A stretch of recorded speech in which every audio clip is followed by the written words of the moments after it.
KBS 열린 토론.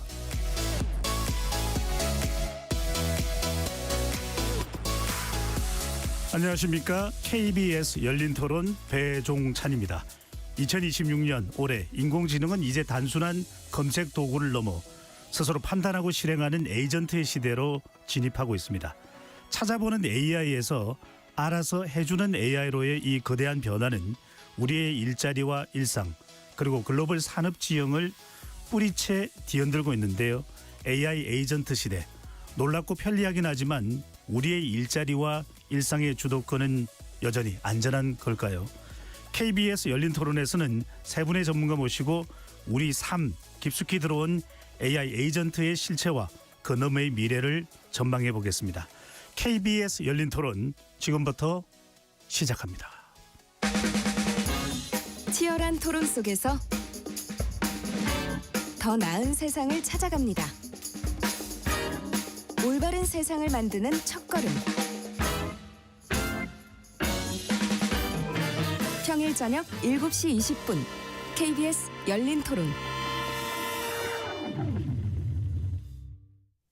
열린 토론 함께해 주실 세 분 소개합니다. 복잡한 IT 기술을 쉽고 명쾌하게 풀어주시는 전문가시죠. 세종사이버대학교 겸임교수인 IT 커뮤니케이션 연구소 김덕진 소장 나오셨습니다. 네, 안녕하세요. 반갑습니다. 김덕진입니다. 실리콘밸리부터 대만의 반도체 현장까지 전 세계 테크 생태계의 흐름을 추적해 오신 분입니다. 글로벌 비즈니스 인사이트 플랫폼 피쿨의 이태호 대표 자리하셨습니다. 안녕하세요. 이태호입니다. 조직 심리와 인적 자원 관리의 전문가이시죠. 동국대학교 경영학과 이중학 교수 함께합니다. 반갑습니다. 이중학입니다.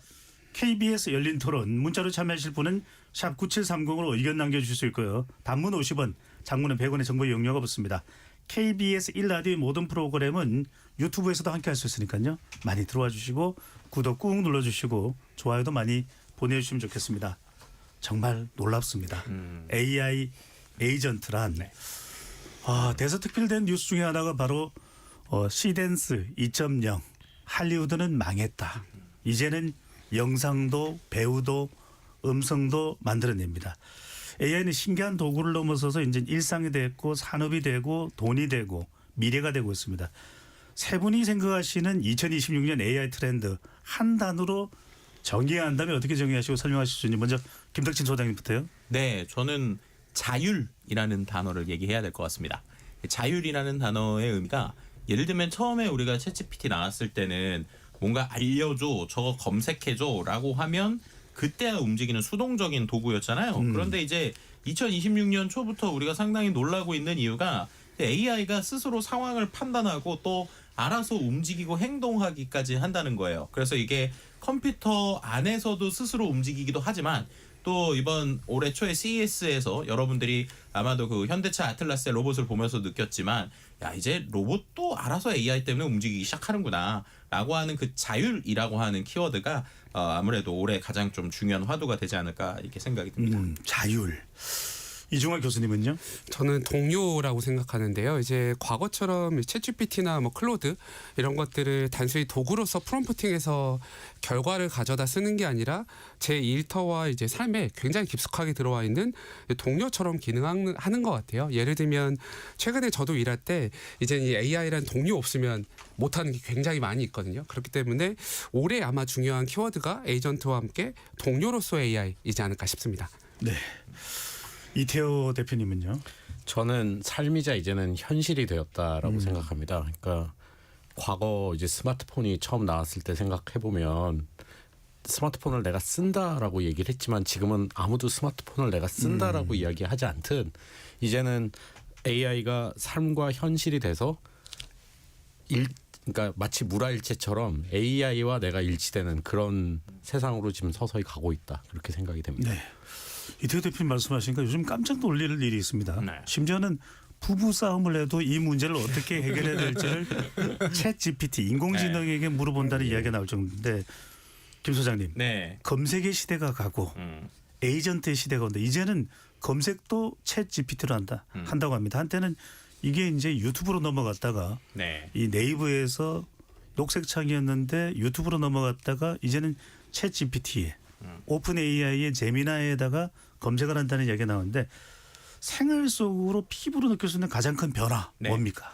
그 아까 말씀해주신 것처럼 검색의 시대가 가고 에이전트의 시대가 온다라고 표현을 할 때의 그 변화의 가장 큰 거는 이제 우리가 쇼핑을 하든 물건을 사든 할 때 얘가 알아서 끝까지 해준다라고 이제 설명을 드리는 게 제일 나을 것 같아요. 그러니까는 말씀하신 게 검색 엔진에서 유튜브로 가더라도 그 두 가지에서 우리가 광고를 보거나 여러 가지를 봐도 결국 구매는 내가 했잖아요. 내가 클릭을 하고 내가 구매를 했는데 이제 이 에이전트라는 녀석은 이 말에서 우리가 알 수 있지 에이전트라는 게 우리가 에이전시라는 거에서 많이 듣잖아요. 그러니까 뭔가 나를 대행해주거나 대신해주는 거기 때문에 최근에 나오고 있는 기술들을 보면 예를 들면 이런 거죠. 내가 이번에 스마트폰 샀는데 어울릴만한 케이스를 좀 사야 될 것 같아라고 얘기만 하면 이 AI가 그러면은 우리 김 소장님의 스타일은 이러이러한 거니까 내가 케이스를 이렇게 골라야겠다라고 생각하고 단순 검색이 아니라 웹사이트를 저 대신 들어가서 물건을 고르고 클릭을 하고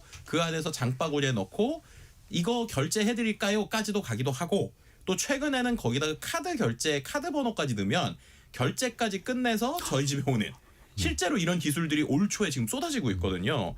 그러니까 이게 이제 다른 거죠. 그러니까 그전에는 우리가 노출이 되는 정보의 검색의 노출의 방식이 바뀌었다고 치면 이거는 그게 아니라 우리의 행동과 행태를 바꿀 수 있는 수준의 변화다라고 하는 게 이제 상당히 놀랍고요. 그리고 이제 저가 이제 최근에 이제 제일 느끼고 있는 큰 변화 중에 하나가 이제는 뭐 예를 들면은 프로그래밍을 하든 코딩을 하거나 아니면은 뭔가 어려운 일을 하면 기존 챗GPT는 이랬잖아요. 제가 뭔가 막혀요.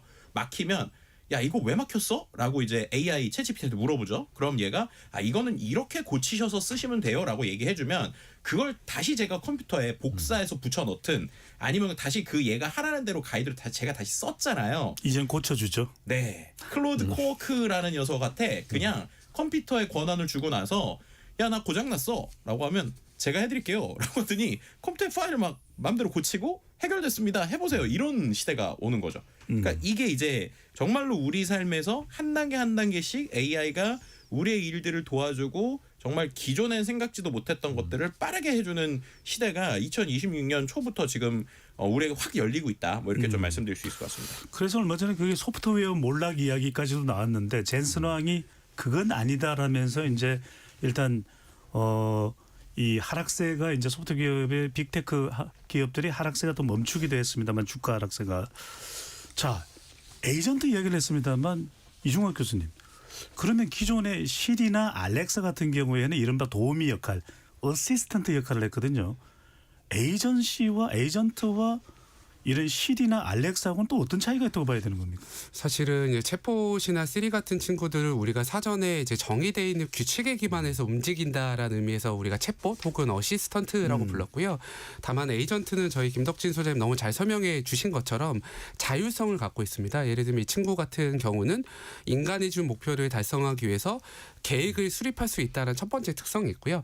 두 번째 가장 중요한 게 도구를 쓸 수 있다라는 겁니다. 예를 들면 컴퓨터에서 인터넷 익스플로러를 켜기도 하고요. 워드 파일을 열어서 본인이 기록을 하고 저장을 할 수 있습니다. 그 세 번째로 가장 큰 차이가 메모리라고 하는데요. 기억력이 있습니다. 사실 최근에는 챗GPT를 쓰시는 분들께는 이런 특성들이 있어요. 가령 저는 저희 딸 이름이 이소민이거든요. 근데 제가 딸한테 그림을 같이 그리면서 우리 딸을 위한 그림을 그려줘라고 하면 이 친구가 챗GPT가 뭐 생일 축하 카드 같은 걸 그려줍니다. 근데 제 딸이 나 딸 말고 소민이라고 해줘라고 하루는 그렇게 얘기하는 거예요. 그래서 제가 챗GPT한테 이제부터는 내가 딸이라 그러면 소민이라고 대답해줘라고 했거든요. 그때부터 메모리 업데이티드라고 설명을 합니다. 와. 그리고 나서 까먹지 않은 기억력을 갖고 있죠. 정리하면 에이전트라는 친구는 계획을 수립할 수 있고 도구를 쓸 수 있고 그리고 메모리가 있다는 특성에서 기존의 챗봇하고는 좀 차이가 있다라고 보시면 될 것 같습니다. 이게 학습을 한다라는 이야기고 기억까지 한다라는 건데 자 AI 에이전트가 불러올 변화들입니다. 그러니까 이제 시대가 달라졌다는 이야기를 하는 것인데 이대 대표님 빅테크 기업들 간의 쇼핑, 예약, 결제까지 대신하는 이제 에이전트 이커머스 상용화 경쟁까지 치열해졌다고 하는데 제조업체에서는 이제 스마트 팩토리 말 그대로 이제 뭐 로봇들이 투입될 수도 있고 공장 자동화가 되는 것인데 특히 이제 산업계 이야기로 좀 옮겨가서 2026년에 새롭게 이제 변화될 부분들 이것도 놀라울 그런 현상일 수 있거든요. 어떤 내용들입니까? 일단은 이커머스나 아니면은 디지털 관점에서 봤을 때는 지금은 모든 게 검색 엔진 기존에는 검색 엔진에 얽혀 있었잖아요. 그러니까 뭐 구글이나 네이버에서 검색해서 나오게끔 기업들이 준비를 했어요. 그걸 SEO라고 하는데요. Search Engine Optimization. 근데 이제는 AI에 최적화시키는, 그러니까 AIO라고 부르는데 그게 중요해집니다. 왜냐하면 아까 말씀하셨듯이 뭐 제가 예를 들어서 4박 5일 동안 일본으로 부모님과 함께 여행을 간다고 했을 때 기존에는 항공권 검색하고 호텔 검색하고 그렇게 하는 방식이었다면 이제는 그냥 AI한테 우리 집 예산이 얼만큼이고 우리가 어느 정도 호텔에 머물고 싶은데 일정을 짜줘, 그러면은 그 예산에 맞춰서 최적화된 결과를 가져올 수 있는 그런 세상이 열렸고요. 네. 그리고 이제 B2C를 넘어서 B2B나 아니면 기업 자체로 보게 되면 AI가 어떻게 보면 데이터를 보고 있고 알아서 어느 정도 규칙이 아니라 그 범위 내에서 직접 조정할 수 있기 때문에 이제는 파일럿 수준에서 스마트 뭐 공장이나 이런 걸 돌린다기보다는 실제 공정을 개선하는 방향. 그리고 그 바다 건너 일본 같은 경우에는 보면 이제 소프트뱅크 그룹은 아예 그룹 자체에서 개개인이 에이전트를 가지고 그렇게 되면은 실제 회사원 한 명이 아니라 그 회사원 한 명이 100개의 에이전트를 가지고 있다 그러면은 100배의 역량을 낼 수 있게끔 효율이 올라가는 거죠.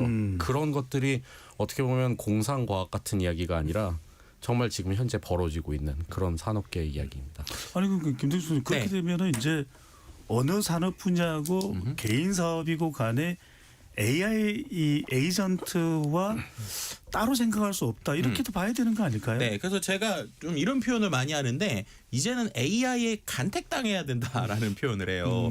이게 무슨 말이냐면 앞서서 저희가 지금 AI가 쇼핑을 한다, AI가 뭔가 이커머스에 들어간다라고 하면 그 구조를 생각해 보시면 상당히 놀라운 게 우리가 그 전에 인터넷에서 뭔가를 산다라고 하면 사람이 어떤 키워드를 검색하고 상품이 나오죠. 그럼 그 나온 상품을 사람이 보잖아요.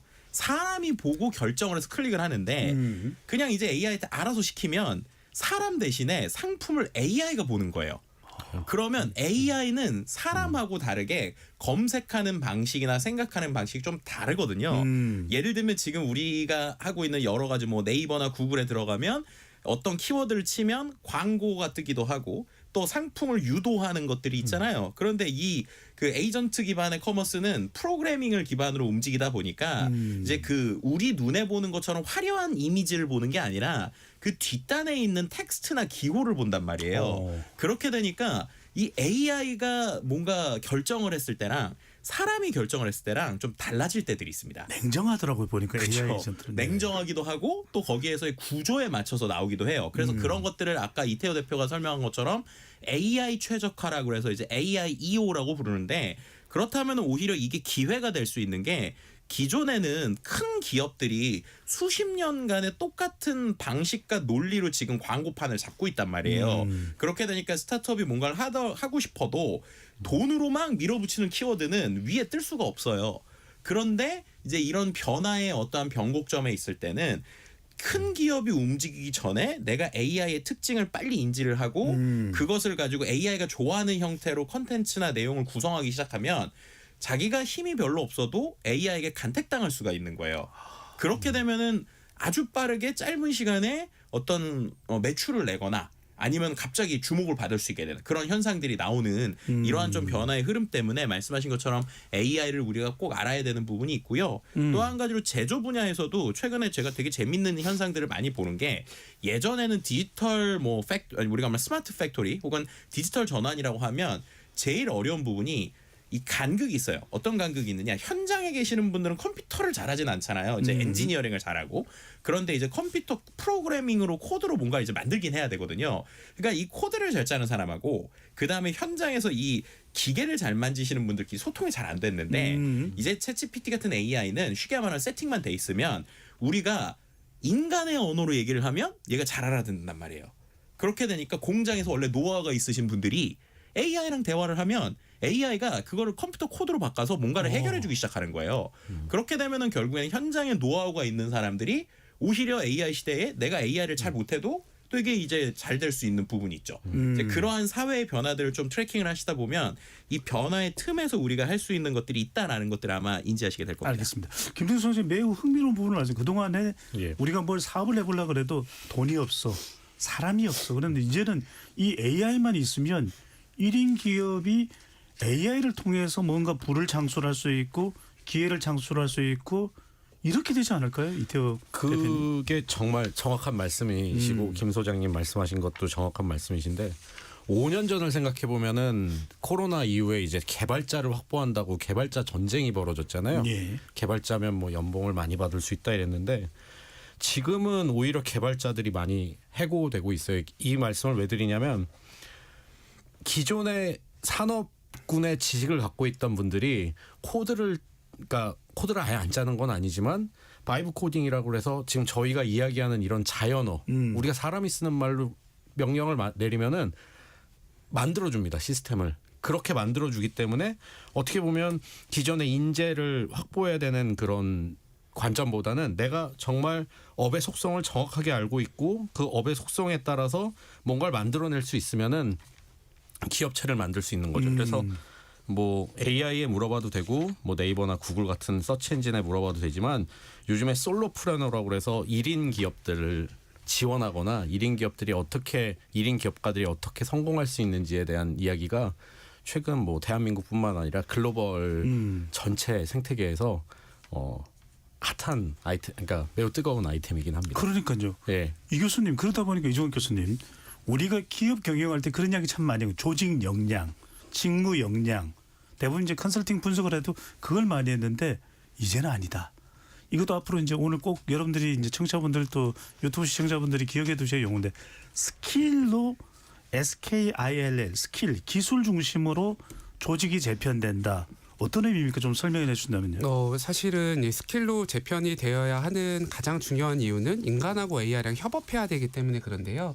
가령 예를 들면 그동안은 저희 소장님 말씀하신 대로 그 인간을 조직에서 그 조직이 운영될 때 기본적인 단위가 이제 직무, 직업 혹은 인간이었거든요. 근데 앞으로는 이 스킬 단위로 운영될 수밖에 없습니다. 예를 들면 최근에 저희가 AI 에이전트 혹은 AI를 활용할 때 에이전트들한테 스킬을 가리킨다라고 표현을 하거든요. 에이전트들이 특별한 어떤 기능을 갖고 어떤 역할을 하고자 할 때 에이전트들한테 스킬을 정의해 준다라고 표현을 합니다. 그러면 조직에서 하나의 문제를 풀 때 AI가 더 잘해? 인간이 더 잘해라는 협업 구조를 만든다라고 하면 인간 역시 관리해야 되는 하나의 화폐이자 단위로 스킬을 정의해야 될 수밖에 없는 겁니다. 예를 들면 최근에 이제 뭐 저희 방송이다 보니까 그룹명을 좀 밝히긴 그렇고요. 국내 큰 그룹들은 대부분 개인들이 갖고 있는 능력들을 스킬로 측정하고 있고 수준을 정의하고 있습니다. 예를 들면 이중학이다라는 사람이 있으면 이중학이라는 사람이 할 수 있는 스킬의 종류들을 쭉 이렇게 정의하고요. 그다음에 제가 갖고 있는 스킬들의 수준을 이야기합니다. 가령 뭐 파이썬에 기반해서 알고리즘을 짤 수 있다. 이중학은 5점 만점에 3점이다. 이렇게 다 레이블링을 붙이는 거예요. 그렇게 함으로써 하나의 과제를 풀 때 이 과제를 풀 때 AI 스킬과 인간의 스킬의 조합 중에 어떤 것이 최적으로 좋은지를 계산을 하게 됩니다. 결국은 AI와 인간이 협업하는 이 미래 혹은 현재의 조직을 고민했을 때는 스킬이라는 게 가장 기본적인 하나의 단위고요. 최근에 세계 경제 포럼에서도 스킬 경제가 온다라는 출판물을 낸 적이 있거든요. 결국은 미래 조직이 돌아가려면 이 스킬이라는 단위로 개인들을 정의하고 운영을 해야 되는 게 필연적인 미래이지 않을까 싶습니다. 아니 김 소장님. 네. 이종욱 교수님 말씀드리니까 한때 이 바람이 불었던 것이 아이들 교육에 코딩 열풍이 불었거든요. 근데 이게 AI가 이제 활성화되니까 조금 시들해졌어요. 코딩을 할 수 있으니까 바이브로 네. 사람의 언어로. 자 그러면 가장 몸값을 많이 받을 수 있는 스킬은 어떤 겁니까? 네. 근데 이제 말씀해 주신 거에서 저는 되게 중요한 포인트를 짚어야 될 것 같은데 우리가 배우는 코딩 교육이라는 거에 원래 근원이 뭘까라는 얘기를 드리고 싶어요. 그러니까 우리가 보통 말씀하셨던 학원에서 코딩 학원에서 대부분 했던 것들이 제가 제일 안타까웠던 게 뭐냐면 어떤 사람이 1번부터 10번까지 짜놓은 코드를 똑같이 따라 쓰는 거를 배웠거든요. 근데 그거는 원래 코딩 교육의 의미가 아닌 거예요. 원래는 컴퓨팅적 사고라고 해서 이러한 구조를 이해하는 능력을 원래 배우는 겁니다. 상상력이 들어가야 되는데. 그렇죠. 그러니까 상상력도 있지만 내가 풀고 싶어하는 어떤 문제를 내가 구조적으로 어떻게 기획을 하고 그것을 한 단계 한 단계 코드로 어떻게 짤 수 있을까라는 게 원래 이 그 코딩을 배우는 가장 근원적인 이유긴 하거든요. 알고리즘도 그렇고. 그렇죠. 근데 우리는 그쪽보다는 그냥 따라 시켰던 거죠. 마치 정답지 따라 하듯이. 근데 그런 교육은 이제 의미가 없어지고 있고요. 그래서 말씀드린 근원적인 거. 그렇다면 이제 스킬에서 제일 중요한 거는 결국에는 나의 문제에 대해서 정의하고 그 문제를 구조화할 수 있고 그 문제에 대해서 내가 풀어 방법을 하나씩 그 사고화하는. 그러니까 더 쉽게 표현하면 집 지을 때 그 건축가들이 하는 것처럼 어떻게 설계도를 잘 그릴 수 있을까라는 걸 구조화하는 이러한 능력들이 결국에는 제일 핵심의 스킬이 될 수 있다 이렇게 말씀드릴 수 있을 것 같습니다. 야, 디자인하는 사람이 네. 최상위 포식자가 된다는 이야기인데 이 교수님 말씀 듣고 또 이제 이태호 대표님 말씀 좀 들어보겠습니다. 그러면 이 교수님 이게 AI 에이전트가 이제 활성화되면 대세화되면 이걸 부하 직원처럼 AI 에이전트를 부리는 최상위 포식자 팀장이 있을 테고요. 또 이 AI 에이전트의 명령을 들어야 되는 또 팀원이 있으면 이건 또 상당히 또 이게 정글처럼 복잡해지는 거 아닙니까? 네, 맞습니다. 최근에 사실은 우리가 살아가는 조직을 어떻게 이제 명명할 것이냐에 대해서 마이크로소프트에서 이런 표현을 해요. 앞으로 우리가 살아갈 세상은 AI 에이전트 시대다. AI 에이전트 보스의 시대다라고 표현합니다. 예를 들면 과거에는 신입사원분들이 소위 말하는 말단 직원으로서 누군가의 명령을 받기만 했어야 되거든요. 근데 요즘 신입사원들한테 리더십 교육을 시킵니다. 왜 그러냐라고 하면 AI 에이전트 보스가 돼야 되니까 리더십 교육을 시키는 거거든요. 결국은 앞으로 우리가 살아가는 세상이 모든 AI 에이전트 보스들로 이루어질 것 같고요. 다만 이렇게 됐을 때 문제가 된다라고 하는 거는 조직 내에서 AI 에이전트에 대한 거부감이 좀 많이 있는 것 같아요.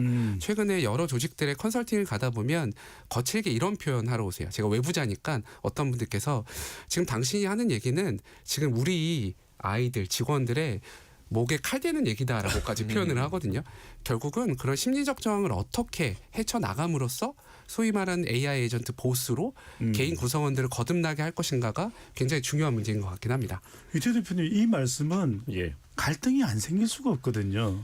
인류 역사가 그래 네. 오지 않았습니까? 그러니까 저는 어떻게 보냐면 지식 근로자가 그 어떠한 결과물을 내놓는 것들 이거는 어떻게 보면 약 한 150년, 200년, 150년 전에 2차 산업혁명이 생기면서 농경사회가 제조사회로 오면서 그때 러다이트 운동과 저는 맥락이 매우 비슷하다고 봐요.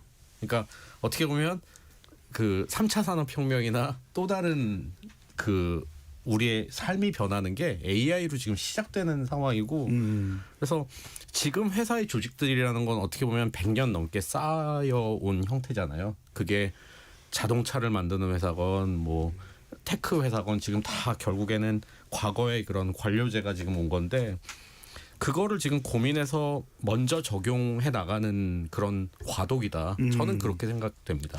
과도기다. 예. 이게 이제 거쳐가면서 갈등을 빚을 수밖에 없는데 그러면 AI 에이전트가 뭐 보스가 되더라도 네. 뭐 어쩔 수 없는 상황이라도 다 참이면 괜찮은데 김 소장님 어떻습니까?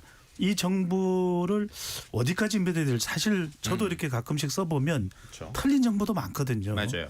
야당을 여당이라고 하고 여당을 야당이라고 이런 게 있는데 이걸 해결할 수 있는 것이 이른바 생각의 사슬, 네. COT 뭐 우리가 IoT도 있고 COT도 있는데 생각의 사슬로 해결할 수 있다는데 어떤 방식인 겁니까? 네, 일단 COT가 이제 체인 오브 소트 이래가지고 우리의 생각이 정말 사슬처럼 이어진다라는 것의 약자이긴 해요. 근데 제가 이걸 보통 비유를 뭘 하냐면 좀 재미있게 표현을 하면 우리 정치 평론 하시는 분들 제가 좀 비유를 많이 합니다. 이게 무슨 말이냐면 이제 생방을 하시면 어떤 분들은 이제 배 소장님께서 너무 이제 공감하시면 되게 급하게 오시는 분들 있잖아요. 그리고 막 이제 생방 직전에 막 오셔서 헉헉대신단 말이에요. 그럼 그런 분들 질문을 했어요. 근데 이제 빨리 대답을 해야 될 것 같으니까 생각을 거의 안 하고 그냥 막 중언부언 얘기를 하실 수도 있잖아요. 막 급하니까. 근데 그럴 때 또 우리 배종찬 소장님 같은 이제 명 MC는 거기서 이제 좀 침착하시고 숨 좀 돌리신 다음에 생각 좀 정리하시고 하시면 좋겠습니다라고 얘기하실 거잖아요. 그죠? 그렇게 되면은 이 사람에게 시간이 생기죠.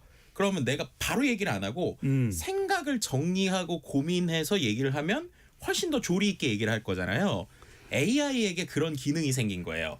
그래서 예전에 챗GPT 초창기에는 아마 다 아시겠지만 질문을 하면 바로 답변을 했거든요. 빠른 모드죠. 네. 그런데 요즘에 보면 이 녀석한테 추론이라는 게 생겼어요. 그래서 사람처럼 생각을 하는데 그 생각이 아까 말씀하셨던 아까 이제 교수님께서 얘기하신 것처럼 단계별로 얘가 생각을 하는 거예요. 그래서 내가 이 얘기를 하기 위해서는 어떤 단계를 거쳐야 될까? 그래서 구조를 딱 정하죠. 그다음에 그 구조를 정한 다음에 인터넷을 검색을 먼저 해야겠다라고 생각하면 인터넷을 검색을 하고 오고 이 내용을 정리하면 되겠다라는 게 일종의 우리 사람이 침착하게 한 10초, 20초 생각할 때랑 비슷한 행태를 하는 겁니다. 그래서 그거를 이제 생각의 사슬이라고 표현을 하는데요. 그런데 이 생각의 사슬이 있더라도 그럼 다 100% 맞느냐? 이건 아니죠. 아까 말씀드린 대로 정치평론가가 30초 동안 생각을 해서 정리를 한다고 이게 다 100점은 아니잖아요. 그래서 거기에서 또 중요한 게 그럼 어떤 출처에 있는 내용을 보고 왔느냐. 그리고 이 모델의 성능이 어떠냐. 아니면 이런 것들이 있는 건데요. 근데 그럼에도 불구하고 생각을 안 할 때보다는 정답을 잘 내기 때문에 뭐 비유를 하자면 예전은 한 80점 수준이었다면 지금 한 90점 수준은 오고 있다. 뭐 이렇게 좀 표현하는 게 좋을 많이 것 같습니다. 진화됐어요. 네네, 김 선생님 그렇죠. 말씀대로 뭐 제미나이 같은 경우에도 사고 모드가 있고 예, 맞습니다. 근데 상당히 빠릅니다. 빠른 모드하고 큰 차이가 안 날 정도인데 세 분께 이건 여쭤봐야 될 것 같아요. 그러다 보니까 요즘에 원하는 답을 얻어내는 경우가 워낙 이게 이 생성형 GPT의 기능이 이제 이 일치월장하다 보니까 일각에서는 챗 GPT나 제미나이가 이제 아까 이제 이종환 교수님 말씀하신 대로 기억력까지 생겼어요. 그러다 보니까 이제 이게 인간의 궁금증을 해결해 줄 수 있는 친구의 기능도 되는데 너무 여기에만 매몰되다 보니까 고립되는 거 아니야. 이제 뭐 선생님도 필요 없고 나 그냥 여기 뭐 생성형 GPT에 다 물어볼 거야. 뭐 이런 상황이 있는데 어떻게 보십니까? 친구입니까? 아니면은 이 고독하게 만드는 고독 유발자입니까? 먼저 이 대표님부터요. 이태호 대표님부터. 저는 친구라고 생각해요. 왜냐하면 그러니까 사실 인간 사회에서 친구라고 하더라도 부모님이라고 하더라도 마음 놓고 이야기를 못하는 게 있잖아요. 저는 사실 AI한테 이것저것 많이 물어봅니다. 오. 예, 저는 제 AI의 보안에 뭐 이따 뒤에 이야기하겠지만 이게 열리면 좀 큰일 나겠다 싶을 정도로 속에 있는 얘기를 정말 많이 해요. 예, 그래서 친구 같다. 근데 어떻게 보면 외로움이라는 거가 왜 아니냐면 결국에는 AI는 결국 사람과 사람은 저는 결국엔 그 같이 뭐 저녁을 먹는다든지 이런 인터랙션, 그러니까 서로 상호작용이 있어야 되는데 이거 어찌됐건 아직은 화면 속에 있는 존재다 보니까 그냥 제 속에 있는 이야기를 들어주는 좀 멀리 떨어진 친구? 전 그런 생각이 듭니다. 이것도 놀라운 내용인데 이종환 교수님은요? 저는 친구인데요. 좀 조심해야 될 친구 정도로 설명할 수 있을 것 같아요. 네. 예를 들면 저희 대표님 워낙 잘 설명해 주셨으니까 연구로 한번 인용을 해보겠습니다. 작년 12월 5일에 클로드를 만든 엔트로픽이라는 곳에서 How AI is Transforming Work at Entropic이라는 연구를 냈어요. 그 인용하는 이유가 엔트로픽에서의 클로드를 사용한 연구원들 132명이 1년 동안 일하면서 어떤 변화가 있는지 살펴봤거든요. 재밌게도 소셜 다이내믹이 떨어집니다. 그 말은 서로 대화하잖아요. 예를 들면 저보다 저희 훨씬 더 선배님들이시니까 옛날에 조직생활 생각해보면 제가 회사에 가서 선배님 저 이거 모르는 거 있는데요 라고 하면 야 문서철 한번 찾아봤어? 라고 해서 문서철에서 보고서 찾아보고 기한지 찾아봤잖아요. 그럼으로써 우리가 서로 대화를 했는데 요즘은 AI랑 일하는 장면에서 질문하지 않아요. 대화하지 않습니다. 그 말은 개인들이 다 클로드나 챗GPT한테 물어보고 옆에 있는 선배님한테 물어보지 않거든요. 그러한 현상들이 생기면서 고립감, 외로움 혹은 심리적인 두려움 같은 게 굉장히 높은 수준으로 올라갑니다. 대표적으로 미국의 여러 데이터를 보면 최근에 이 심리적인 질환 혹은 외로움을 보고하는 데이터들이 크게 늘어나고 있습니다. 결국은 친구이지만 나를 외롭게도 할 수 있는 친구이지 않을까라고 생각합니다. 아니 김동진 선생님 그러다 네. 보니까 뭐 이제 그 판단은 방금 전에 이제 이종환 교수님, 이태호 대표님 말씀하신 대로 각자 다를 수 있겠지만 같을 수도 있고요. 이제 최근에는 특정 AI가 망상을 유발한다면서 AI 개발사에 소송을 제기한 경우도 있는 것으로 알고 있습니다. 네. 이런 비판과 위험성 같은 게 계속 빠져들어가더라고요. 네. 이게 맞아요. 질문을 하고 또 질문을 하게 되고 왜냐하면 또 질문을 또 유발을 해요. 이런 건 더 궁금하지 않으세요? 그러면 굉장히 이 깊숙이 들어갈 것 같거든요. 네, 그 말씀하셨던 망상도 있지만 최근에 이제 제일 이 AI 쪽에서 그런 사회적 이슈가 될 수 있는 것 중에 하나가 이 표현이 실제로 있는 표현인데 아첨을 잘합니다. 아첨을.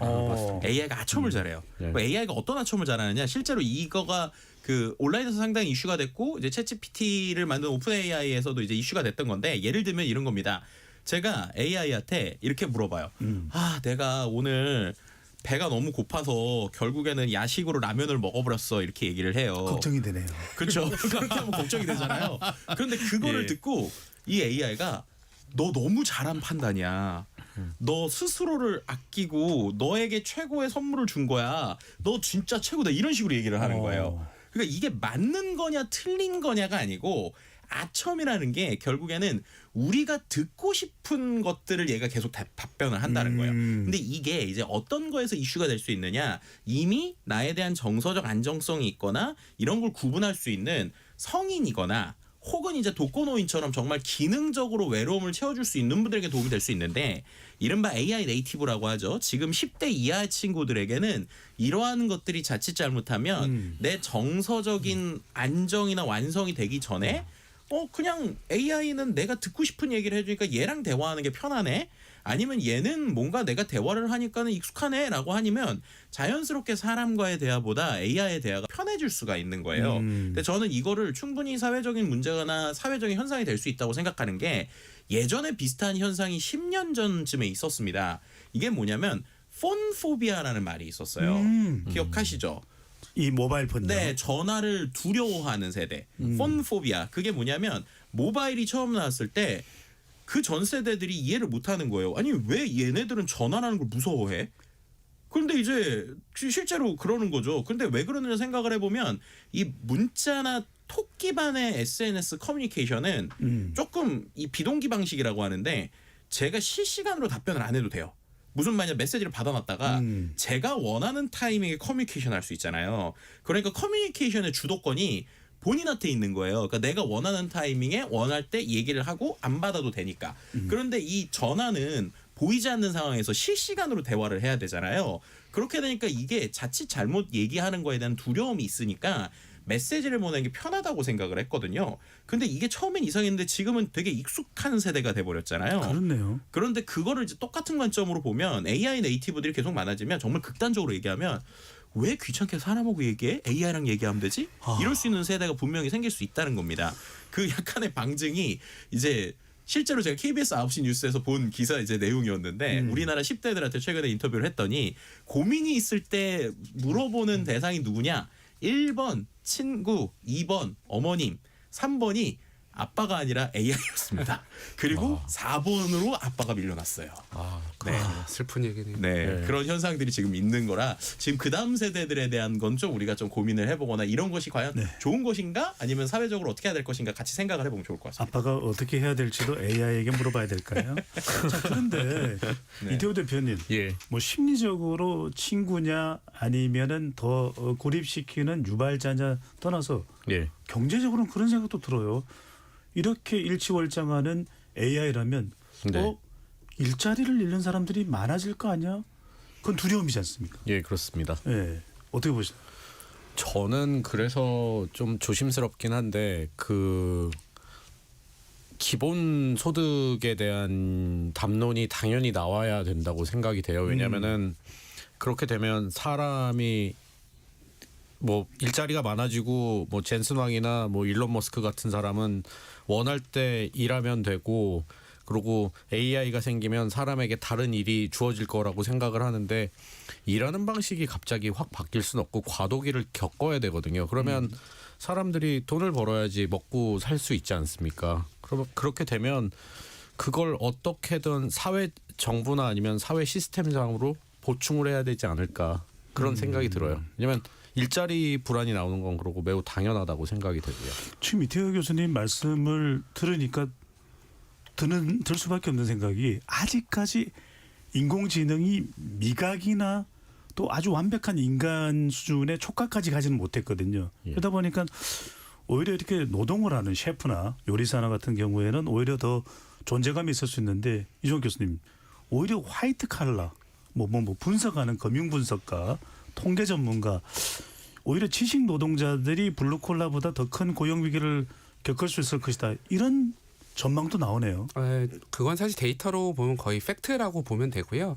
하나의 또 연구를 좀 인용해 볼게요. 혹시 제 생각에 저희 소장님하고 대표님 다 카나리아라는 새 아시나요? 알죠. 네, 카나리아라는 새가 저는 이제 몰랐던 새인데 옛날에 이제 탄광에서 탄부들이 이 탄광 이게 폭탄으로 뻥 터뜨리고 거기 들어가기 전에 유독가스가 있을까봐 좀 걱정이 돼서 날려 보냈던 새라고 하더라고요. 그래서 앵무새과인 이 새가 무사히 돌아오면 안전한 거고 픽하고 죽어 있으면 위험한 거였다라고 합니다. 그래서 영어 표현에서 카나리아 이펙트는 뭔가 불길한 일이 일어날 것 같은데라는 전조 증상을 비유해서 쓰는 표현이거든요. 최근에 스탠포드 대학에서 미국 직장인 350만 명에서 500만 명의 급여 데이터를 보고 어떤 일자리가 사라지고 있는지를 분석했거든요. 그랬더니 여러 그 결과 중에 흥미로운 게 사라지는 일자리들의 공통점이 바로 코디파이드 된 날리지를 다루는 사람이다. 형식지를 다루는 사람이다. 쉽게 표현해 보면 매뉴얼로 할 수 있고 교과서화 할 수 있고 말로 설명할 수 있는 지식을 다루는 사람. 예를 들면 아쉽게도 저 같은 사람이죠. 가령 우리가 지식과 혹은 표현에서 말로 먹고 사는 그런 직업들이 현재 사라지고 있거든요. 반대로 최근에 한국 데이터와 미국 데이터를 보면 라이징 블루 칼러 이제 제조업 혹은 블루칼라의 약진이라는 표현이 있습니다. 뜨는 직업이네요. 맞습니다. 그래서 최근에는 제조 기업 혹은 제조 직군에 대한 지원도 상당히 많이 늘어났고요. 제가 최근에 소셜 네트워크 한 50만 건 정도의 데이터를 분석을 했는데요. 2022년과 2023년, 24년, 25년 오면서 어떤 직군에 일하는 사람들이 만족도와 몰입이 높은가를 분석해 보면 정말 드라마틱하게 제조 직군에 있는 사람들이 늘어납니다. 사실 그걸 보면 뭐 이걸 인과로 설명할 수는 없겠지만 제조 직군에 있는 분들이 조금 더 안전하다라고 느끼시는 것 같아요. 반면에 소위 말하는 전문직 그리고 지식 근로자들은 위험하다라고 느끼고 있고 그게 실제 한국과 미국의 데이터로 드러나고 있는 게 현실입니다. 네. 아니 이게 지식 노동자들이 힘들어진다라는 건 미래의 AI로 인해서 그런 네. 또 전망도 가능합니다만 육체적으로 상당히 또 도움을 받는 것도 사실 아닌가. 피지컬 AI 시대를 통해서. 자, 김덕진 소장님 어떻게 보십니까? 네. 최근에 이제 현대자동차가 사실상의 대주주인 보스턴 다이내믹스가 개발한 아틀라스입니다. 미국의 최대 전자쇼인 CES에서 그 기능이 검증되면서 현대자동차 주가도 올라갔었고 피지컬 AI 시대가 본격화되는데 우리가 예전에는 상상만 했거든요. 네. 집에서 일을 대신해 주는 뭐 로봇. 자, 어떤 걸 우리가 이제 주변에서 이 피지컬 AI 시대의 변화를 볼 수 있을까요? 일단은 당장의 변화는 아마 공장을 중심으로 일어날 거예요. 일단은 미리 꼭 말씀을 드려야 될 게 요즘에 우리나라 마트에서 이제 중국 로봇들을 살 수 있는 시대가 됐잖아요. 그래서 1-2천만 원 혹은 2-3천만 원이면 사는데 거기서 오해를 안 하셨으면 좋겠는 게 많은 어떤 분들이 오해요? 그거 사서 그냥 집에 놓으면 얘가 바로 설거지 해줄 줄 알거든요. 전혀 그렇지 않습니다. 그냥 그거는 지금 냉정하게 기술적으로 말씀하면 아주 큰 로봇 인형을 사는 거예요. 그래서 그냥 조이스틱으로 움직이거나 아니면 손을 들어주는 이 정도만 할 수 있습니다. 왜 이 이야기를 드리냐면 우리가 보통 피지컬 AI라고 하는 건 더 정확하게 말하면 로봇의 하드웨어보다는 이 로봇이 스스로 생각해서 똑똑하게 움직이게 하는 기술들을 얘기하는 거거든요. 근데 그거는 이제 시작이에요. 이제 시작.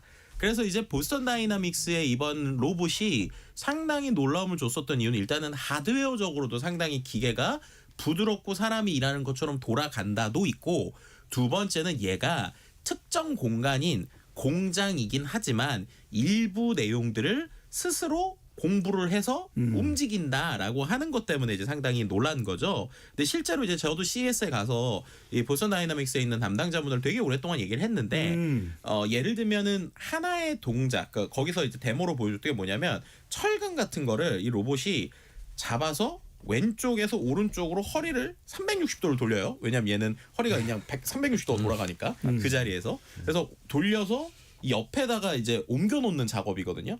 그 작업을 하기 위해서 어떻게 공부를 시켰나요? 이라고 했더니 사람이 VR 기기 같은 걸 끼고 현장에서 5시간 동안 이거를 학습을 시켰다고 합니다. 그러니까 이 동작을 하나 하는 거예요. 그래서 이게 되게 놀랍기도 한데 또 물어봤죠. 그럼 이런 이 공장에서 여러 공정이 있을 텐데 그럼 그런 걸 지금 연속으로 할 수 있나요? 라고 할 때는 그거는 아직 안 된다는 거예요. 그러니까 단순한 몇 개의 작업을 수시간에서 수십 시간 동안 학습을 시키면 하긴 하지만 아직 얘가 완벽하게는 못하는데 중요한 거는 이제 아틀라스가 이제 수만 대가 나오고 수십만 대가 나올 거잖아요. 그렇게 되면 얘네들이 각자의 위치에서 공부를 하겠죠. 그럼 그 공부한 내용들이 합쳐지기 시작하면 이게 뇌가 쉽게 말해서 공유가 되기 시작하면 그 안에서 되니까 지금 당장은 아니지만 우리가 한 2030년 정도 전후가 되면 정말로 공장에서 어느 정도의 효용성이 있는 로봇이 움직이는 걸 좀 보지 않을까라고 기대하고 있고요. 가정에 들어오는 건 조금 이후의 일일 것 같아요. 왜냐하면 생각해 보시면 만약에 로봇이 설거지를 하다가 소장님을 쳤어요. 소장님이 다쳤어요. 아이고, 그럼 그 누구 책임일까요? 제가 잘못했나요?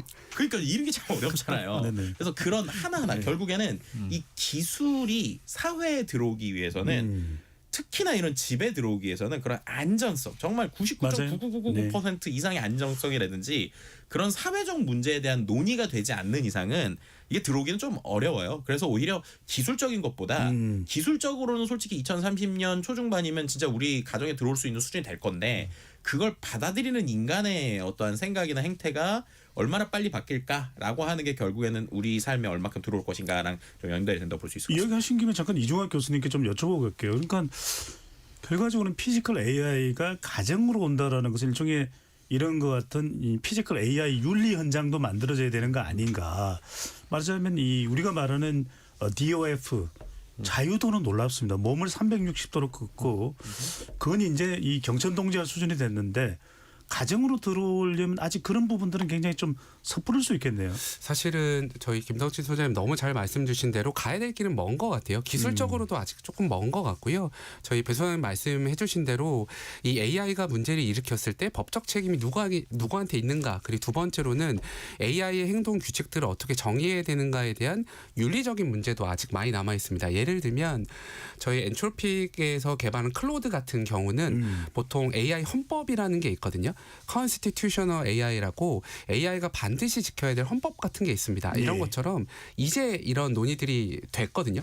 결국 피지컬 AI 혹은 몸을 가진 AI라는 이 친구들도 잘 작동하고 문제없이 논의하기 위해서는 관련된 논의들을 분명히 선행해서 필요하지 않을까 싶습니다. 자, 이태호 대표님, 이 차원에서 안 여쭤볼 수가 없는 게 네. 깜짝깜짝 놀라는 게 이 AI 이제 피지컬 AI 기술입니다. 네. 뭐 보스턴 다이내믹스가 현대차 계열이라 하더라도 상당 부분의 기술 축적은 미국에서 이루어진 것이고요. 예. 그 외에 옵티머스 같은 경우는 테슬라고 네. 중국의 샤오펑이 있고 예. 우리가 이게 중국산에도 뒤지는 거 아니냐. 이런 이 위기 인식이 상당히 강한 것 같은데 어떻게 보시는지요? 뭐 중국은 저는 AI의 중요한 한 축이라고 생각이 되고요. 글로벌 전체로 봤을 때. 그리고 실제로 뭐 젠슨왕 같은 경우에도 중국의 AI 인력들이 그러니까 중국의 AI 전문가들이 정말 많다라고 이야기를 하기 때문에 어떻게 보면 그 사이에서 우리의 입장을 잘 정하는 게 중요할 것 같고요. 그리고 한 가지 말씀을 드리면 저도 이게 공중파라 기업 이름을 말씀드리긴 뭐하지만 우리는 시사 프로그램이기 때문에 기업 이름 이야기하셔도 됩니다. 예, 상품도 가능하고. 예, 근데 이제 국내 4대 기업 중 한 곳인데 예. 거기 같은 경우에 내부에서 그 중국산 AI를 쓰고 있습니다. 오픈 소스 형태로요. 그러니까 알게 모르게 쓰고 있는 거죠. 왜냐하면은 중국이 한 가지 좀 무서운 게 뭐냐면 미국 같은 경우에는 메타의 그 라마를 제외하고는 오픈 소스가 아니에요. 근데 중국 같은 경우에는 뭐 알리바바의 QN이나 아니면 딥시크 같은 경우에 소스를 그냥 오픈을 해버렸습니다. 갖다 그냥 쓰면 되는데 이게 왜 무섭냐면 성능은 조금 덜어질 수 있지만 이거를 계속해서 쓰다 보면은 생태계가 넓어지고 이게 어떻게 보면 표준이 되는 중국이 그런 전략을 쓰고 있거든요. 저는 지금 아까 말씀하셨는데 로봇에 지금 하드웨어가 나와서 조이스틱으로 조정을 하고 있지만 이게 중국산 AI를 통해서 많은 활용 사례가 생기게 되면 중국이 어떻게 보면 세계 표준을 갖고 가는 거죠. 예. 마치 예전에 생각해 보시면 뭐 지금은 여기서 비디오 테이프를 안 쓰실 것 같지만 소니의 베타 방식이 JVC의 VHS 방식보다 훨씬 기술적으로 훌륭했지만 결국엔 VHS가 싸고 편하면서 전 세계 비디오의 표준이 됐듯이 중국은 사실 그걸 지금 노리고 있습니다. 네. 이게 되게 좀 무섭기도 하죠. 정말 이게 엄청나게 앞으로 우리 AI의 미래와도 직결될 텐데 오늘 너무 중요한 이슈를 하고 있어서 스튜디오에 이태호 대표, 이중학 교수, 김덕진 소장과 함께 했는데 시간상 그냥 오늘은 중간 로고 없이 그대로 이어가겠습니다. 네. KBS 열린 토론 AI 트렌드 2026년에 이 또 대한민국의 미래에 관련한 이야기를 하고 있는데 그래서 이게 보안도 관련돼 있고 네. 김덕진 소장님 서버린 AI 우리 주권 내의 AI를 이야기하고 있고 이게 하정우 수석도 많이 지금 청와대에서 이야기를 하고 있는 겁니다. 그렇죠.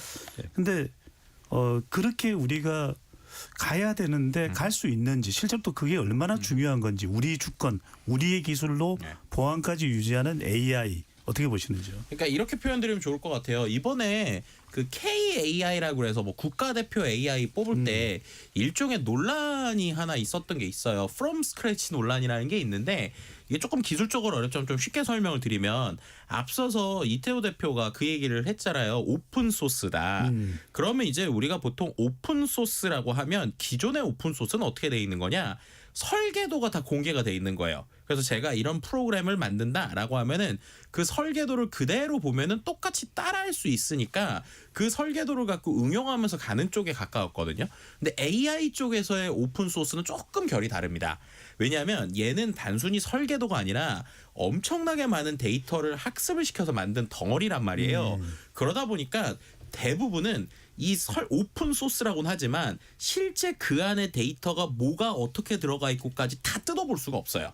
그래서 그걸 이른바 이제 오픈 웨이트 모델이라고 표현을 하는데 약간의 가중치만 돼 있지. 예를 들면 이런 거죠. 특정 중국 모델이 학습을 했어요. 근데 학습한 내용 중에 중국어가 몇 %고 한국어가 몇 %고 어떤 데이터인지 이거를 다 뜯어볼 수가 없는 거예요.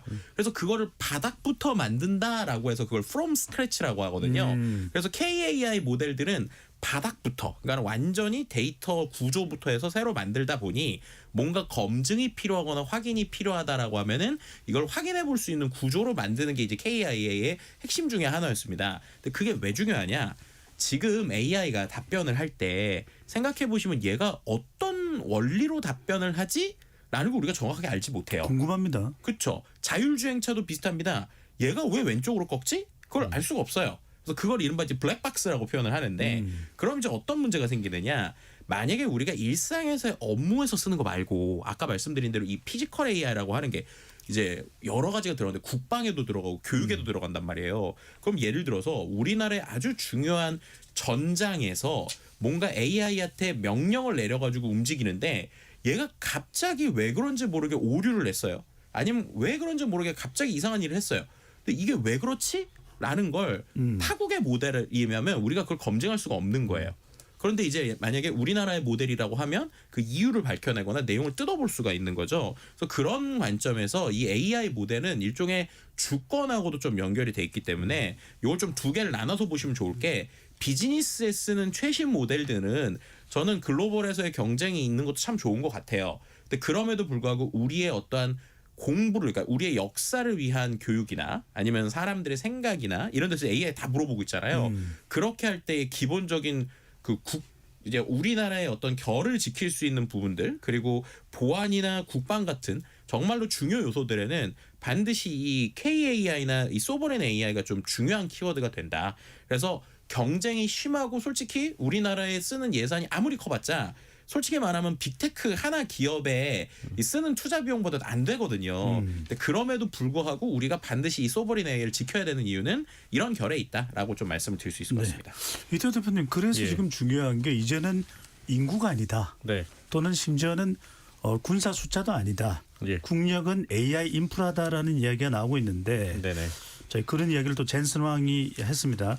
예, 지금 여러 차례 하죠. 2026년 2월 오늘이 20일이죠. 예. 현재 네. 대한민국 전 세계에서 200여 개 국가 중에서 AI 종합 인프라 능력 몇입니까? 매우 어려운 질문을 주셨는데요. 저는 AI의 역량은 결국 전기를 얼마나 잘 생산하고 있냐? 그리고 전기가 그 아리백이나 아니면은 탄소를 배출하지 않는 전기로 따져서 그 랭킹이 대한민국이 몇 위냐로 보는 게 좋을 것 같고요. 거기다가 GPU를 몇 장 갖고 있냐를 결합하면은 아마 매우 신뢰할 만한 마치 뭐 월드뱅크나 IMF의 GDP 랭킹 같은 게 나오지 않을까 생각이 됩니다. 지금 몇 위 정도 될까요? 일반적으로 네. 이제 보통 얘기할 때는 보통 3, 4위권 얘기를 많이 하죠. 그래서 이제 미국이 1등, 그리고 이제 중국이 2등. 그런데 요즘에는 이제 미국과 중국의 거의 격차가 없다는 얘기가 나올 정도로 거의 미국과 중국이 압도하고 있고요. 김 선생님도 3, 4위 그러면 우리가 네.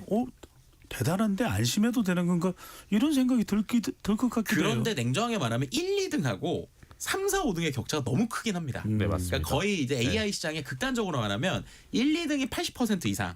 그리고 이제 3, 4, 5등 뭐 이제 우리가 말하는 어떤 그 뭐 우리나라 그다음에 뭐 독일, 프랑스 뭐 이런 데들 뭐 이런 데들이 보통 이제 3, 4위권을 이제 유지를 하고 있거든요. 근데 한 가지 우리가 고무적인 건 왜 엔비디아의 젠슨항이 우리나라에 GPU를 싸들고 왔을까?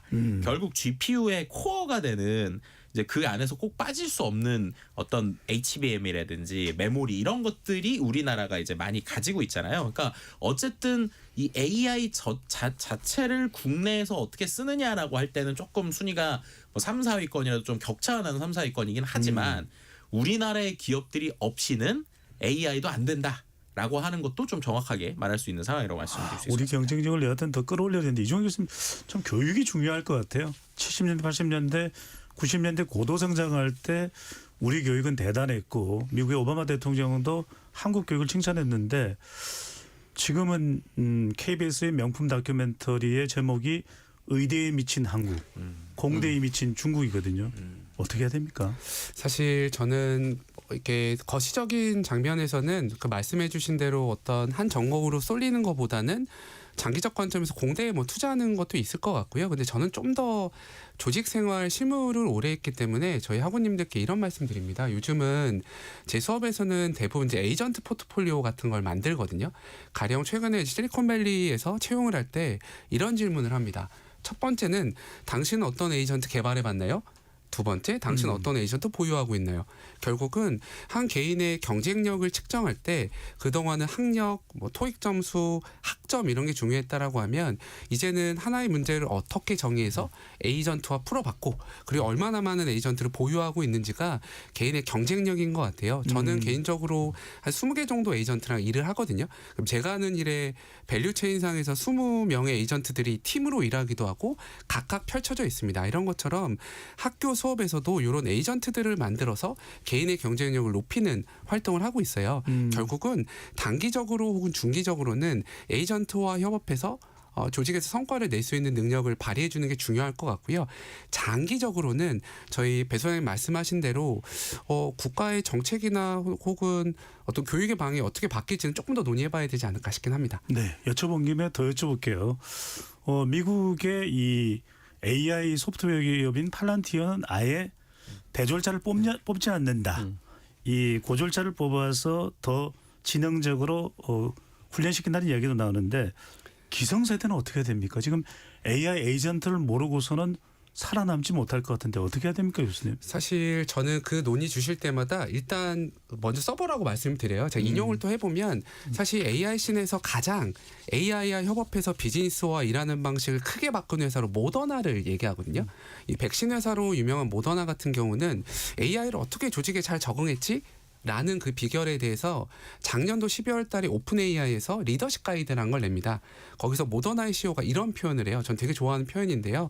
우리 조직에 있는 사람들도 AI와 어떻게 일할지를 고민했다. 근데 큰 거 하지 않았고 하루에 챗 GPT 20번 써보기라는 매일매일의 KPI와 목표를 세웠대요. 결국은 최근에 제가 리더분들 뵈면 그런 KPI와 목표를 꼭 세우라고 말씀드립니다. 여러분 GPT 하루 20번 써보세요. 클로드랑 에이전트 만들어 보세요. 처럼 아주 작은 목표부터 실행해 보시고 맛을 보시면 훨씬 더 효과를 볼 수 있지 않을까 싶긴 합니다. 결국 기성세대가 AI와 협업하면 성과가 더 높다라는 거는 거의 데이터로 증명이 됐거든요. 그렇기 때문에 먼저 써보시라 이렇게 말씀을 드리고 싶습니다. 네. 자, 그러다 보니까 또 고민 안 해볼 수 없는 것이 여러 에이전트 방금 전에 이제 이종환 교수님 말씀하셨거든요. 멀티 에이전트 시스템이 도입되면은 중간 관리자는 필요 없는 거 아니냐. 위에 본부장님과 그 다음에 사원이 있으면 되지. 가장, 차장 불필요한 거 아니냐. 이런 또 이야기가 나올 수 있을 것 같은데요, 대표님. 제가 사실은 그 지금 하고 있는 플랫폼을 창업하기 전에 그 국내 대기업이랑 외국계 기업을 다 다녀봤는데요. 그래서 그러니까 국내 기업들 같은 경우에는 제가 느끼기에는 아직까지 좀 그 방향을 잘 못 잡고 있는 걸 느껴요. 근데 그 전엔 제가 글로벌 테크 기업에 있었거든요. 근데 지금 그래서 아예 중간 관리자를 많이 없애고 실리콘밸리에 있는 회사들이나 아니면 글로벌 테크 기업들은 인디비주얼 컨트리뷰터라고 합니다. 그러니까 본인의 직급이 상무건 부장이건 개별적으로 움직이게끔 직군을 하나 만들고요.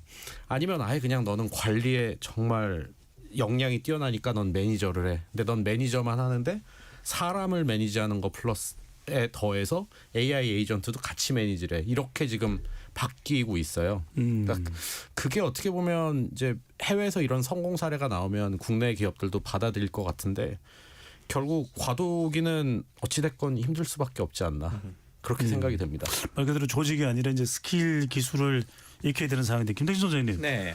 신입 사원들은 그럴 것 같아요. 언제는 뭐 토익 공부하라며 또 기업 역량평가 시험 준비하라며 네. 또는 정 안 되면 뭐 제2외국어 하나 더 하라며 이제는 뭔가 AI 관련된 필살기를 준비해야 되지 않을까 싶은데요. 뭘 준비해야 되는 겁니까? 정말로 모든 거의 공통인데 문제 인식이에요. 그러니까는 문제 인식이 있으면 이제 뭐든지 할 수 있습니다. 그러니까 어떤 상황을 볼 때 조금 다르게 보거나 저거에 대한 불편함을 느끼거나 저것이 어떤 문제인지라고 하는 것만 잘 발견을 하면 AI랑 풀 수 있는 시대가 된 거예요. 내가 예전에는 문제인식이 있더라도 그 문제인식을 해결하기 위해서 내가 경력이 얼마나 돼야 된다, 직급이 얼마나 돼야 된다, 돈이 얼마큼 있어야 된다라는 것들이 AI 때문에 깨지고 있거든요. 그렇다면 핵심은 내가 풀고 싶어 하는 게 뭐지? 내가 해결하고 싶어 하는 게 뭐지? 라는 거예요. 그래서 앞서서 이제 우리 교수님께서 얘기해 주셨던 게 왜 시니어들이 AI를 쓰면은 잘하느냐. 사회 경험이 많고 내가 하는 일에서 지금 당장 해보고 싶은 것들이 많잖아요. 그런 걸 AI한테 던져줬더니 아니 예전엔 이런 거 하려면 몇백만 원짜리 컨설팅 받아야 되는데 그냥 되네? 야 이거 내가 예전엔 프로그램을 만들려면은 뭐 500만 원짜리 나 그런 거 필요한 게 아니고 나 그냥 단순한 쓰는 기능만 있으면 되는데 그게 되네? 라고 써보니까 되네라고 느끼시는 거예요. 그래서 결국에는 그거를 경험하는 게 되게 중요하고요. 그렇기 때문에 신입사원이라도 인간만의 교육력은 문제를 정의하고 고민하고 문제를 풀려고 하는 것들을 발견하는 능력. 그것만 있으면 이제 AI가 도와줄 수 있는 시대다라고 좀 말씀드릴 수 있을 것 같습니다. 어떻게 보면 그 부분에서 또 상급자들하고 충분하게 또 협력을 할 수 있는 또 그런 소통의 기회가 될 수도 있을 것 같은데 이중학 교수님은 이런 고민이 있을 것 같아요. 이른바 이 대학에서 벌어지고 있는 어느 날 봤더니 시험 답안이 너무 완벽해 또는 과제 답안이 너무 최고야. 그런데 AI 도움을 받았을 것 같아. 근데 그것이 AI 도움을 받았는지 안 받았는지를 확인할 길은 없고 이런 건 어떻게 해결해야 됩니까? 사실은 지금 과도기인 것 같아요. 저희 대표님 표현하신 데 과도기인데요. 저는 꼭 그런 말씀 드립니다. 그렇다고 막으면 안 쓸 거냐라는 거예요. 최근에 보안이 가장 강한 뭐 예를 들면 삼성전자 같은 경우 들어가면 직원들이 태블릿으로 다 쓰고 있거든요.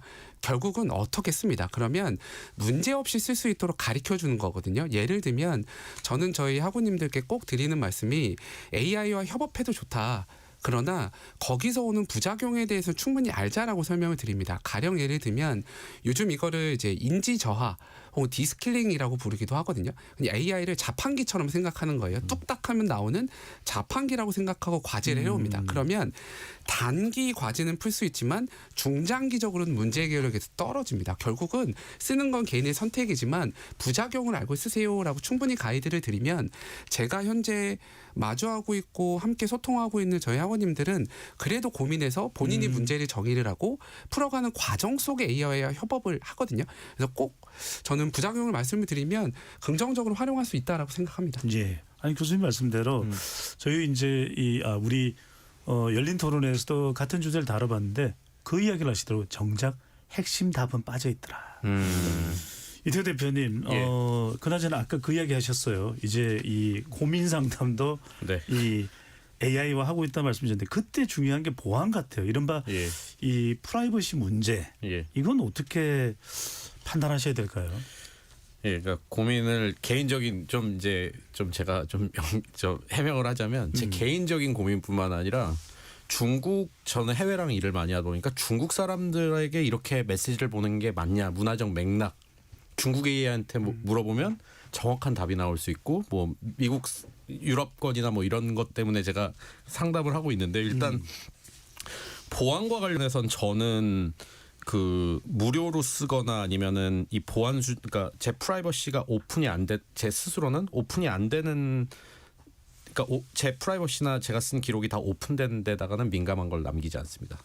저는 이용 관점에선 그게 중요하다고 생각하고요. 두 번째로는 지금 AI에 대한 규제가 그 뭐 유럽이나 일본이 접근하는 방식, 아니면 미국이 접근하는 방식, 우리나라가 접근하는 방식이 지금 다 다른데, 이거는 글로벌 전체 관점으로 봤을 때 규제를 해야 된다. 할 부분은 해야 된다. 왜냐하면은 지금 그게 안 되면은 너무 위험하게 튈 수도 있는 거거든요. 그러니까 실제로 지금 클로드 엔트로픽 아까 말씀하셨는데, 엔트로픽이라는 게 원래 오픈 AI에 계시던 분들이 이게 윤리적으로 문제가 될 수 있겠다 싶어서 만든 회사인데, 그 회사에 있던 엔지니어가 최근에 퇴사를 했어요. 좀 위험하다. 이게 어디로 튈지 모르겠다라는 그런 지금 거의 임계치 같은 상황이 왔기 때문에 그런 규제가 좀 시급하게 필요하지 않을까, 저는 프라이버시 관점에서 그렇게 생각합니다. 소장, 이 부분 이야기해 주십시오. 실제로 사이버 보안보다도 훨씬 심각한 게 AI 보안입니다. 앞으로 이거 어떡하냐, 다 뚫릴 것이다. 모든 영역에 이 사이버 공간이 뚫릴 것이다. 그래서 이제 지난 8일입니다. 네이버, 카카오, 당근이 동시다발적으로 오픈클로어에 사내 사용을 금지했다. 이 이유가 뭔지도 좀 궁금합니다. 오픈클로어가 뭔지도 좀 쉽게 설명해 주시면 좋을 것 같고, AI 에이전트라는 이 구조 때문에 AI 보안의 심각성이 지금 급격히 대두되고 있습니다. 네, 그 정확하게 일단 말씀을 드리면 오픈클로라고 하는 것은 이제 우리가 말하는 여러 가지 AI들이 지금까지는 대부분 다 앞서서 얘기한 것처럼 인터넷 검색하라고 하면 정보를 주는 수준이었잖아요. 근데 이 오픈클로는 제가 설정을 어떻게 하냐에 따라서 제 컴퓨터에 있는 모든 정보를 이제 활용을 해서 정말로 인터넷에 모든 일을 할 수 있어요. 극단적인 사례를 하나 말씀을 드리면, 이제 실제로 이 사례의 집들이 계속 올라오고 있는데, 어떤 사람이 자기가 이 오픈클로라고 하는 걸 컴퓨터에 설치를 하고 그다음에 자기의 평상시에 저녁 먹는 패턴이나 이런 걸 대화를 쭉 한 거예요. 그랬더니 갑자기 이 사람이 시키지도 않았는데 저녁 7시에 배달앱에서 배달이 온 거예요. 예? 그래서 실제로 음식이 배달이 왔는데 자기가 먹는 스타일로 음식이 배달이 왔다는 겁니다. 결제도 됐겠네요. 그런데 거기서 이제 또 한 가지 얘기를 한 게, 자기는 카드 번호를 준 적이 없다는 거예요. 그러면 어떻게 된 거냐? 이 오픈클로가 이 로컬에 있는 정보들 중에 카드 번호를 가져왔거나, 혹은 외부에 있는, 예를 들면 결제를 해야 되니까 내 카드가 아니라 인터넷에 있는 여러 해킹 사이트들에 열려 있는 카드 번호를 가지고 결제를 했다라고 이제 얘기를 하는 거예요. 그래서 나는 갑자기 주문이 왔고 결제가 돼서 먹습니다 이렇게 얘기를 했는 건데, 이 사례야말로 정말로 AI가 권한을 어디까지 줬을 때 어떻게 가냐에 대한 겁니다. 근데 이 오픈클로가 그럴 수밖에 없는 게, 지금까지 있었던 뭐 챗GPT나 클로드나 퍼플렉시티나 이런 것들은 특정 회사에서 만드는 거다 보니까, 회사에서 어쨌든 회사가 쓰거나 개인이 쓸 때 기본적인 보안 수칙이 있어야 되잖아요. 근데 이 오픈클로라는 프로젝트는 개인 개발자가 앞서서 말씀드린 대로 오픈소스 누구나 쓸 수 있게 열어놓은 거예요. 그러니까 이제 이게 어떤 문제가 있는지도 모르고 그냥 깔아서 써봤는데 너무 권한이 센 겁니다. 그래서 저는 이 기업들이 막는 게 당연하다고 생각하는 게, 실은 이 보안 설정이 다 오픈이 돼 있어서 제가 예를 들면 네이버에 다니는데 그 회사 컴퓨터에 오픈클로를 깔았다는 그 이유만으로 다른 오픈클로 메신저가 들어와서 제 파일을 가져갈 수 있어요. 그 정도까지 열려 있습니다. 그렇기 때문에 이런 보안에 대한 게 가이드가 없는 상황에서 그냥 막무가내 쓰는 건 당연히 기업에서 막을 수밖에 없고요. 역으로 말하면 그렇기 때문에 지금 많은 기업들이나 많은 보안 회사들이 이거 올 상반기 안에 큰 사건이 터질 수도 있다. 왜냐하면 AI에게 권한을 마음대로 주는데, 아까 이종학 교수님 얘기하셨지만 얘한테 목적을 주는 거지, 그 목적에 대한 방식이나 수단은 본인이 생각하는 거예요, AI가. 그럼 그 수단과 방식에 있어서 이상한 방식으로 생각하거나 잘못된 방식으로 해서, 예를 들면 돈 벌어와야 되니까 해킹해와야지 이런 것도 되는 거거든요. 그래서 그런 자율권이 있는 AI가 이렇게 풀리기 시작하는 것들을 우리가 어떻게 볼 것인가라고 하는 것들에 대해서 좀 이제 좀 빠르게 사람들이 고민도 있고 그런 것들이 나오고 있는 상황이죠. 이게 사람에 의한 정보 유출이나 랜섬웨어에 의한 정보 유출이 아니라 AI가 직접 작동해서 정보를 빼간다. 이거 어떻게 막아야 될까요? KBS 열린 토론, 이 완전히 변하고 있는 AI 세상, 오늘 그 주제를 다뤄봤는데 끝으로 세 분께 1분씩 시간 드리면서 그걸 여쭤봐야 될 것 같습니다. AI와 함께 살아야 되는 건 불가피해 보입니다. 올 한 해 2026년 이것 하나만큼은 그래서 꼭 준비해라. 조언의 말씀을 주신다면 먼저 이태호 대표님부터. 저는 결국에는 AI는 그 하나의 도구일 것이고, 그리고 이제는 필연적인 도구이기 때문에 본인이 뭘 잘할 수 있는지, 그리고 지금 하고 있는 일에서 가장 근본적, 그러니까 나는 누구인가, 그리고 나는 왜 사는가, 뭘 잘할 수 있는가를 정확하게 규정 지으셔야지 AI 시대를 살아가실 수 있을 것 같습니다. 먼저 좀 스스로를 좀 정의 내리고 AI와 함께 어떤 준비를 해야 될지를 좀 챙겨야 될 필요가 있다라는 말씀이죠. 이 중에서 조금 상세하게 끝으로 조언을 말씀해 주신다면요. 저는 개인적으로는 제 옆에 있는 AI 팀을 하나 만들어 보라고 꼭 말씀을 드려요. 예를 들면 최근에 이제 기린이라는 회사도 회의를 할 때 AI 코어메이트라는 12명 정도의 에이전트들이 같이 들어와서 회의를 하거든요. 저 같은 경우도 중요한 의사결정을 할 때는 4명 정도 자문위원들이 있어요. 예를 들면 스티브 잡스, 일론 머스크, 사티아 나델라, 인주라 누이라는 전설적인 CEO가 있는데 이게 사실 작년도에 이제 MIT에서 나왔던 페이퍼에서 아이디어를 따온 거거든요. 결국은 제가 의사결정을 할 때 에이전트들이 각각의 각도에서 어떻게 생각하고 판단하는지를 조언을 구함으로써 제가 미처 생각하지 못했던 것들을 꼭 일깨워 주더라고요. 결국은 에이전트와 함께 일한다라는 게 저희 김덕진 소장님 아까 말씀해 주신 대로 단순히 이제 도구를 써서 프롬프팅을 해서 결과가 나오는 게 아니라 함께 의사결정할 수 있도록 하는 파트너처럼 바라보시는 팀을 하나 만들어 보셔라. 그리고 그게 알겠습니다. 생각보다 어렵지 않다. 꼭 말씀드리고 싶습니다. 김덕진 선생님 마지막으로 짧게 말씀해 주시다면. 네, 제가 항상 책을 쓸 때마다 3년 동안 강조했던 한 줄이 있는데요. AI는 아는 만큼 보이는 게 아니라 써본 만큼 보인다. 이렇게 이제 보통 표현을 드리고 있습니다.